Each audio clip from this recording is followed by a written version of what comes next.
ಅಖಿಲ ಭಾರತ ವೀರಶೈವ ಲಿಂಗಾಯತ ಮಹಾಸಭೆಯ ನಿಕಟಪೂರ್ವ ಅಧ್ಯಕ್ಷರು ಮಾಜಿ ಸಚಿವರೂ ಆಗಿರ್ತಕ್ಕಂಥ ಭೀಮಣ್ಣ ಖಂಡ್ರೆ ಅವರು ಲಿಂಗೈಕ್ಯರಾಗಿರುವ ವಿಚಾರ ಎಲ್ಲರಿಗೂ ನೋವನ್ನ ತಂದಿದೆ.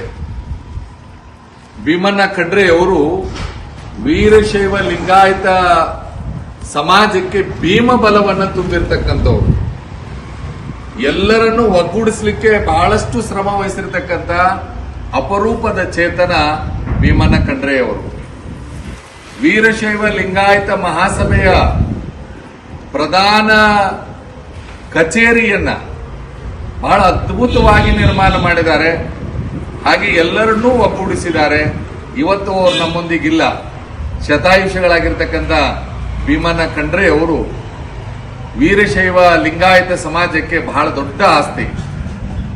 ತಂದೆ ಹಾಕಿದ ಮಾರ್ಗದಲ್ಲಿಯೇ ಮುನ್ನಡೀತಾ ಇರತಕ್ಕಂಥ ಅರಣ್ಯ ಸಚಿವರು, ವೀರಶೈವ ಲಿಂಗಾಯತ ಮಹಾಸಭೆಯ ರಾಷ್ಟ್ರೀಯ ಪ್ರಧಾನ ಕಾರ್ಯದರ್ಶಿಗಳು ಆಗಿರ್ತಕ್ಕಂಥ ಈಶ್ವರ್ ಖಂಡ್ರೆ ಅವರು ಅದೇ ದಾರಿಯಲ್ಲಿ ಮುನ್ನುಗ್ಗುತ್ತಾ ಇದ್ದಾರೆ. ಬಹುಶಃ ಅವರು ಹಾಕಿರುವ ಮಾರ್ಗ ವೀರಶೈವ ಲಿಂಗಾಯತರೆಲ್ಲ ಒಕ್ಕಟ್ಟಾಗಿರಬೇಕು ಅನ್ನೋದನ್ನ ತಿಳಿಸಿಕೊಟ್ಟಿದ್ದಾರೆ.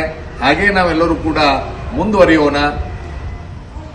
ಭೀಮಣ್ಣ ಖಂಡ್ರೆ ಅವರ ಆತ್ಮಕ್ಕೆ ಭಗವಂತ ಚಿರಶಾಂತಿಯನ್ನು ನೀಡಲಿ ಅಂತ ಹೇಳಿ ಪ್ರಾರ್ಥಿಸಿಕೊಳ್ತಾ ಇದ್ದೇವೆ.